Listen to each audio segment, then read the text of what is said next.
ظاہر وہی الفت کے اثر ہیں اب تک، قربان شہ جن و بشر ہیں اب تک، ہوتے ہیں علم آگے جو اٹھتی ہے زری، عباس علی سینہ سپر ہیں اب تک،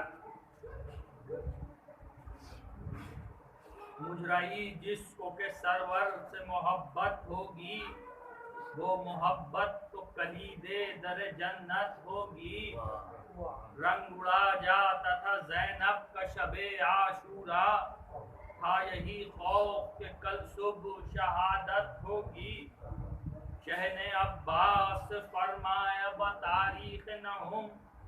پوچھو آدھا سے کہ ایک رات کی مہلت ہوگی، بولے اکبر نہ میری لاش اٹھانا بابا، آپ مجروح ہے زخموں کو اذیت ہوگی، سن کے زینب کی فصاحت کو لگا کہنے یزید، ہاں یہی دختر خاتون قیامت ہوگی،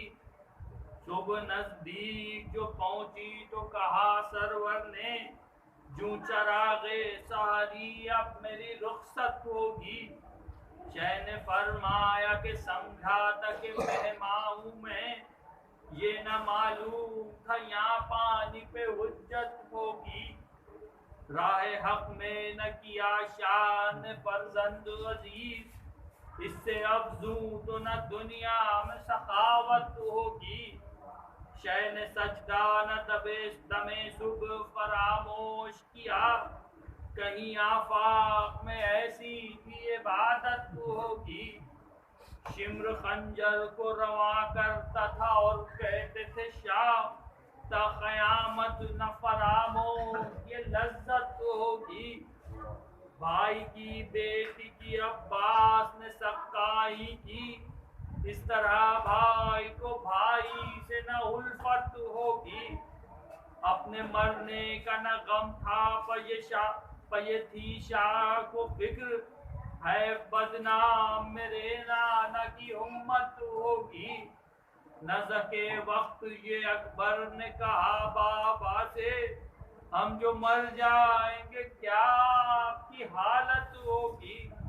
اے ضمیر اس لیے ہے مجھ کو تمنا اجل، کہ علی کی مجھے تربت میں زیارت ہوگی،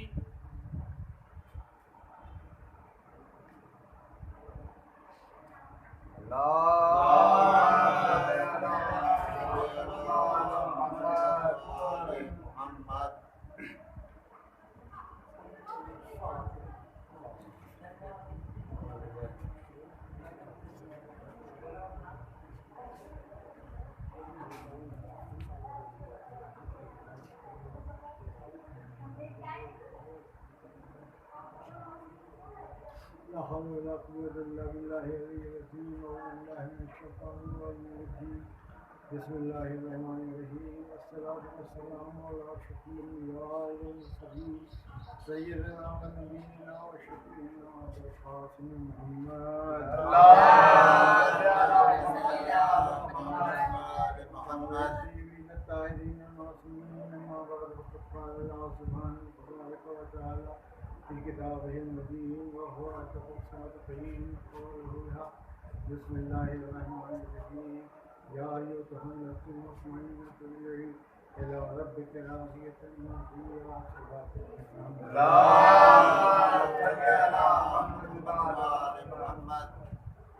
اور مشہور معروف آئے کریمہ ہے، اس کو میں نے عنوان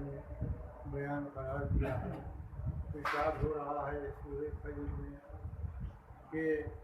اے نفس مطمئنہ تو میری طرف پلٹا، میں تجھ سے راضی تو مجھ سے راضی، اور میرے خاص بندوں میں شامل ہو کر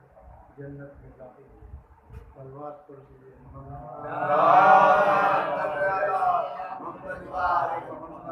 یہ سورہ فجر کا سورہ ہے، اور اس کے متعلق امام کا قول موجود ہے کہ یہ حسین ابن علی کا سورہ ہے، تو اس کے مصداق حسین ابن علی ہے۔ نفس مطمئنہ حسین ابن علی کی ذات تھی، اور آپ کے بلند ترین کارناموں کی مقبولیت میں یہ آیت سند لے کر چلیے بات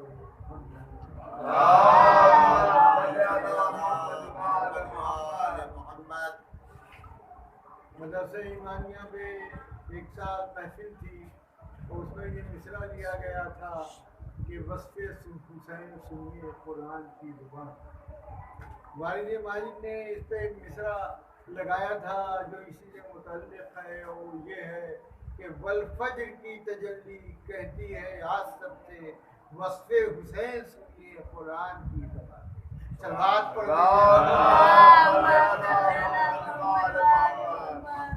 نفس مطمئنہ حسین ابن علی کی ذات ہے. اور اگر آپ غور فرمائیں تو آپ دیکھیں گے کہ امام حسین نے جو قربانی پیش کی ہے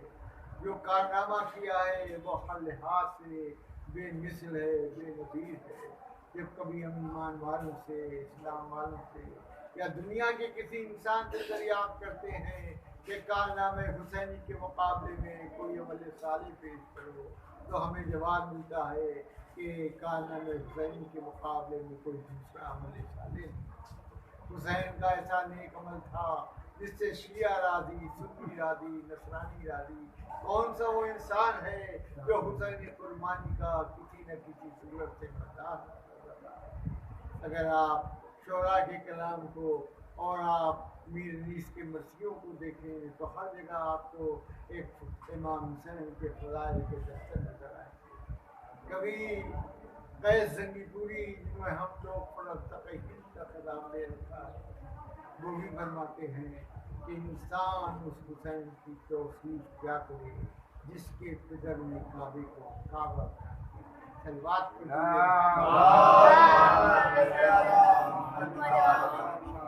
آئی نے جس کے لے کے علم دور جنگ میں اتنا کیا بلند کہ پورا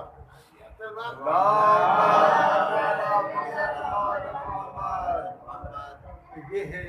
امام حسین. کوئی شاعر کہتا ہوا نظر آتا ہے کہ انسان کو بیدار تو پھولے دے دو ہر قوم پکارے گی ہمارے. یہ سچ بات ہے کہ امام حسین کو ہر قوم. ایک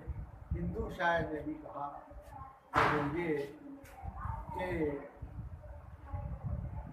یہ جو اس کے اندر اس کا مفہوم بھی تھا کہ یہ جو امام حسین کا غم ایسا ہے کہ جہاں پر اتحاد کا ایک مرکز ہر قوم کے ہر مسلک کے لوگ یہاں پر اکٹھا ہو جاتے ہیں. امام حسین اب کیوں نہ ہو امام حسین کا کارنامہ ہی ایسا ہے کہ جس کے سامنے اس کو بیان کر دیجیے ہر انسان اس سے متاثر ہو جاتا ہے. امام حسین نے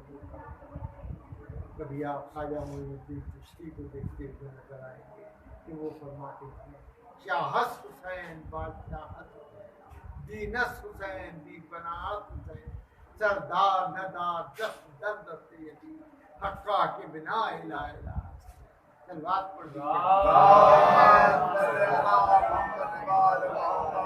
ایمان والوں کے دلوں میں ڈھارس ہے کہ شفاعت کا ذریعہ حسین ابن علی. دنیا پرست کہنے کو تیار ہے کہ جب چاروں تدبیر کچھ نہ ہو تو ظلم کا مقابلہ یوں کرو جس طرح حسین. سیاست کے بندے اقرار کر رہے ہیں کہ شہادت ہی سیاست کا بہترین. انقلاب پسند نظریں جمائے ہوئے ہیں کہ سلطنتوں کا تختہ یوں پلٹو جس طرح حسین نے پلٹا. لشکر کے ساتھ سردار ساز والوں کی ہمت بڑھا رہے ہیں کہ زبردست دشمن سے یوں لڑو جس طرح حسین نے. مصیبتوں میں مبتلا دلوں کو تسکین دے رہے ہیں کہ صبر یوں کرو جس طرح حسین نے کیا. اتحاد کے دلدادہ مثالیں دے رہے ہیں کہ دل کو دل تو یوں ملا دو جس طرح حسین کے ساتھیوں نے ملایا. سرمایہ داری کو مٹانے والے نظیریں پیش کر رہے ہیں کہ غرور و تکبر کو یوں پوجا کرو جس طرح حسین نے.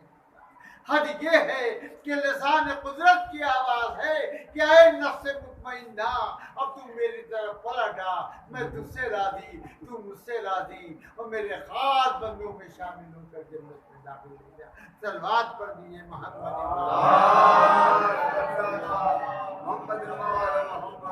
یقیناً حسین مظلوم نے وہ کال نمایاں کیا جس سے خدا راضی رسول راضی، بلکہ حسین کا انداز شہادت وہ تھا جس سے ہر مومن و مسلم راضی، ہر زبان پر حسین کا نام، حسین کی سیاست، وہ اللہ کی ہے حسین کارے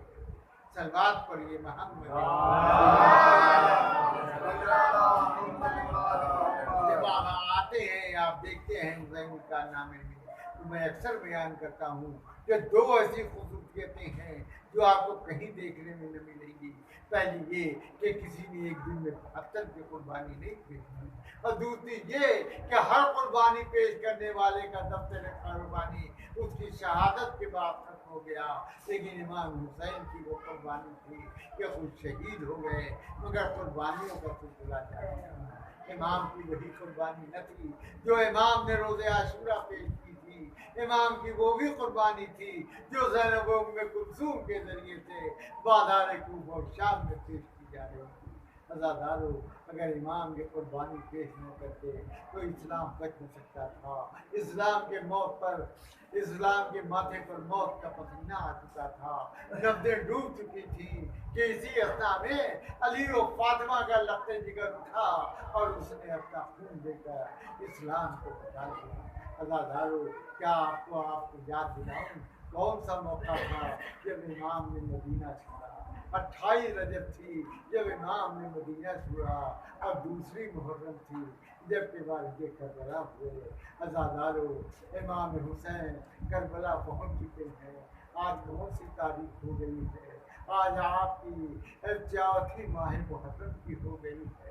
آپ کا تو یہ شعار ہے کہ جب سے آپ نے محرم کا چاند دیکھا ہے آپ نے فرض علی حسین بچھا دی ہے، اور ہر اعلیٰ خانے میں جا رہی ہے اور امام حسین کی مسائل سن رہے ہیں، اور سیدہ کو ان کے لال کا پرسہ دے رہے ہیں، کیونکہ وہ ہر مجلس میں آتی ہے۔ شاعر نے کیا اچھے انداز سے کہا ہے کہ اے مومنو، اس بدن کی توفیر بڑی ہے، سر کھولے ہوئے سر پیٹ نہیں ہے، ارے جو کہ یہاں آئے ہیں مجرائی ہے چہکے، مجلس نہیں دربار ہے حسین ابن علی ہے۔ عزادارو، آپ مجلس میں آئیے تو آپ کبھی احسان نہ کریے گا کہ میں مجلس ادا میں گیا، میرا بچپنا تھا، میرے والدین نے ایک ربائی یاد کرائی تھی، کہا تھا بیٹا یہ ربائی پڑھا کرو محرم میں، یہ احسان نہیں گر بزم عذاب آئے تو فلاح مصطفیٰ میں آئے، اور گرمی ہی کے دن تھے کہ تمہاری خاطر شبیر وطن سے کربلا میں آئے۔ عزادارو، یہی آپ کا شعار ہونا چاہیے،